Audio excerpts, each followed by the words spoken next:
जय गजानन मोरया. जीवन पर्वाच्या आपल्या या पहिल्या भागात मी डॉक्टर ज्योतिषशास्त्री अभिषेक गोसावी आपल्या सर्वांचं सहर्ष स्वागत करत आहे. सुरुवात करण्यापूर्वी आपणा सर्वांना नवीन हिंदू वर्षाच्या खूप साऱ्या शुभेच्छा, गुढीपाडव्याच्या खूप साऱ्या शुभेच्छा.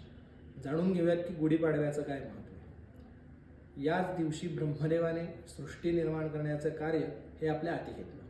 त्याचप्रकारे आपले जे शककर्ते आहेत शालिवाहन शक, या राजाने, हा राजा मराठी राजा होता, या राजाने अनेक अशा बलाढ्य सेनेचा नाश केला व आजच्या दिवसापासून एका नव्या साम्राज्याला सुरुवात केली. म्हणून हे आपलं शालिवाहन शक असं याला नाव पडलं आणि तो दिवस होता आपला चैत्र शुद्ध प्रतिपदेचा.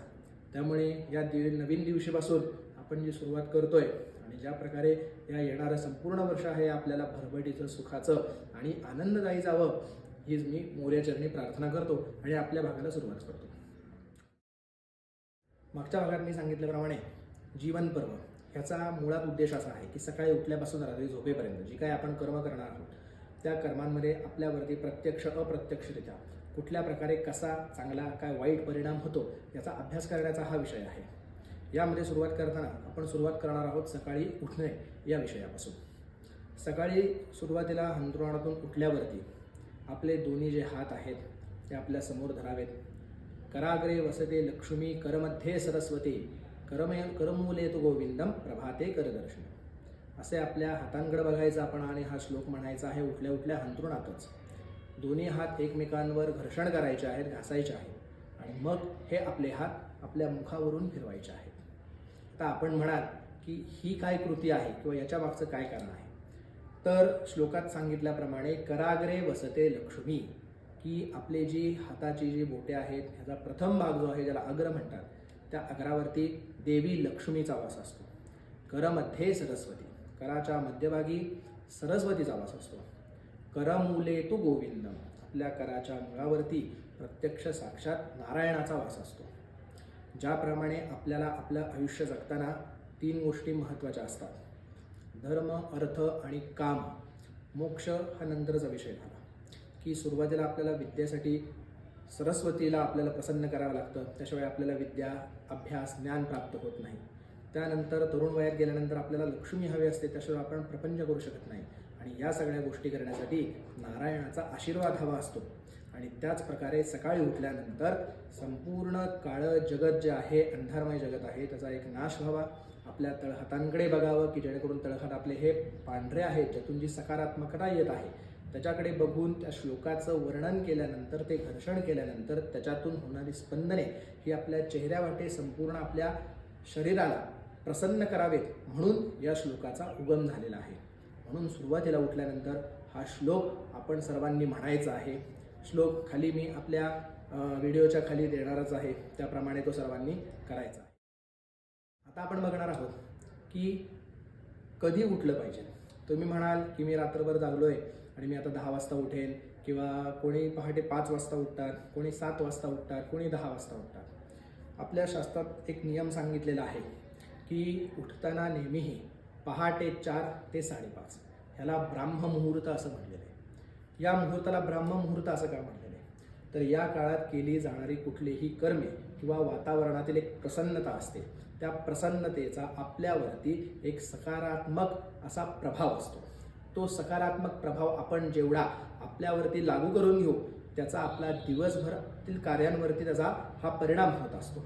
म्हणून ब्राह्ममुहूर्तात सांगितलेलं आहे की सकाळी 4 ते 5:30 ही उत्तम आणि उठण्याची योग्य वेळ आहे. आणि याच वेळेस उठल्यानंतर ध्यानधारणा करणे, कर्म करणे किंवा एखाद्या चांगल्या गोष्टींचं चिंतन करणे किंवा व्यायाम करणे ह्याचा आपल्यावरती खूप चांगल्या प्रकारे परिणाम होतो.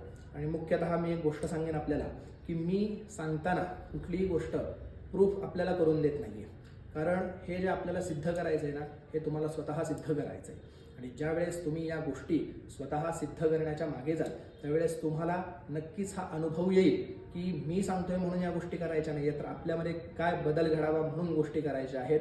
तर ज्याप्रमाणे तुम्ही जेवढ्या या गोष्टी कराल तेवढा तुम्हाला अनुभव येईल आणि तो अनुभव आला तरच तुम्ही पुढे जा, अन्यथा तुम्ही काही करू नका, तुम्ही तुमच्याप्रमाणे चालू ठेवा.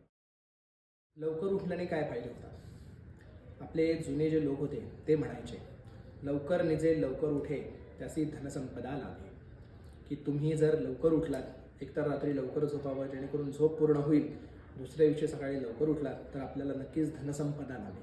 आपला जो दिवस आहे हा पूर्णतः म्हणजे सकाळी उठल्यापासून रात्री झोपेपर्यंत तुम्हाला एक अत्यंत असा ऊर्जादायी तुमच्यामध्ये एक संचार झाल्यासारखं वाटेल, की जेणेकरून तुम्ही जी कामे करणार आहात दिवसभरात त्याचा तुमच्यावरती किती चांगला प्रभाव पडणार आहे हे तुम्ही स्वतः अनुभवू शकता.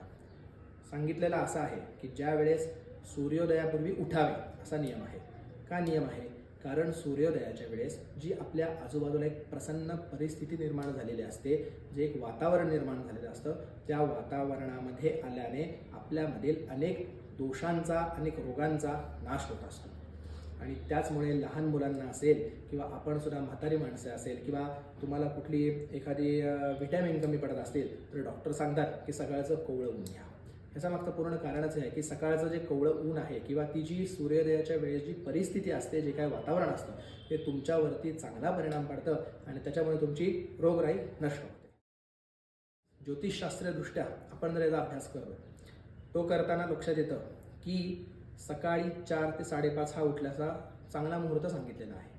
हा का सांगितलेला आहे तर सकाळी 4 किंवा 4 हा जो अंक आहे याच्यावरती राहू ग्रहाचं आधिपत्य असतं आणि 5 हा जो अंक आहे याच्यावरती बुध ग्रहाचं आधिपत्य असतं. राहूचा विचार केला असता त्याचे 2 असे वेगवेगळे भाग आहेत. प्रथम भाग आहे की राहू हा मायावी आहे, अनेक गोष्टींमध्ये तो आपल्याला अडकवून ठेवतो.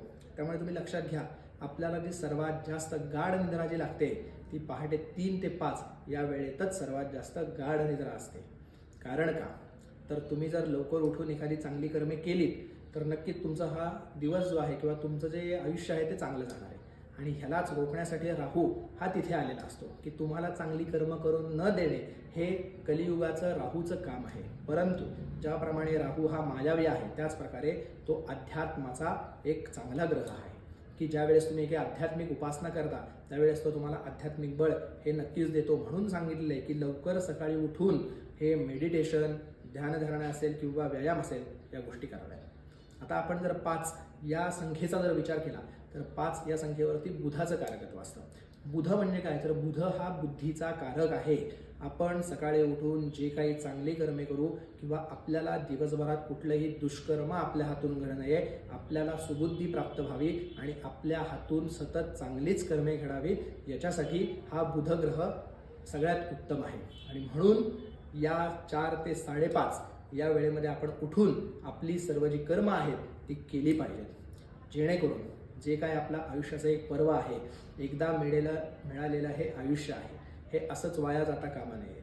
याच्यामध्ये आपण पैसाही कमावा, याच्यामध्ये आपण मानसिक सुखही कमावं, परंतु यामध्येच आपल्याला समाधान हे फार महत्त्वाचं आहे आणि समाधान मिळवण्यासाठी आपल्याला या काही गोष्टी करणं गरजेचं आहे. आता यामध्ये मी तुम्हाला एक उपाय सांगणार आहे की जेणेकरून आपल्याला लवकर झोप येईल व आपली झोप पूर्ण होऊन आपण लवकर उठून आपल्या सर्व कामाला लागू शकतो. याच्यासाठी आपण काय करायचं आहे तर बाजारामध्ये 2 प्रकारच्या बडीशेप मिळतात. एक असते कच्ची बडीशेप आणि एक असते भाजलेली बडीशेप. कच्ची बडीशेप घ्यायची एक चिमूटभर, ती एका पुडीमध्ये बांधायची आहे. ती पुडी बांधून ती आपल्या रात्री उशाखाली ठेवून द्यायची आहे. सलग 7 दिवस म्हणजेच एका शनिवारपासून हा उपाय चालू करावा दुसऱ्या शनिवारपर्यंत. दुसऱ्या शनिवारी त्याच्यामधील जी बडीशेपची पुडी आहे आपल्या उशाखाली ती काढून टाकायची आहे, डस्टबिनमध्ये टाकून टाकायची आहे, एक नवीन पुडी करायची आहे. एवढा साधा सोपा उपाय केल्यामुळे सुद्धा आपणाला हे जे काही आपलं सकाळचं उठून सुरुवातीला करायचं कर्म आहे, जे आपलं प्रथम कर्म आहे की ह्याचा तुम्हाला चांगला अनुभव येईल व तुम्हाला समाधान प्राप्त होईल आणि जीवन पर्वातील हा सर्वात पहिलं जे पर्व आहे हे तुमचं आनंददायी व समाधानी जाईल यात काही शंकाच नाही. म्हणून मी सांगेन की मी सांगतोय म्हणून हे सर्व करू नका. तुम्ही आधी या सगळ्या गोष्टींचा अभ्यास करा, तुम्ही या सगळ्या गोष्टी अनुभवा. जर तुम्हाला वाटलं की याचा आपल्याला काहीतरी फरक पडतोय तर तुम्ही पुढे जा, अन्यथा तुम्ही जसे पहिले करत होतात त्याप्रमाणे केले तरी माझी काहीच हरकत नाही. जय गजानन मोरया.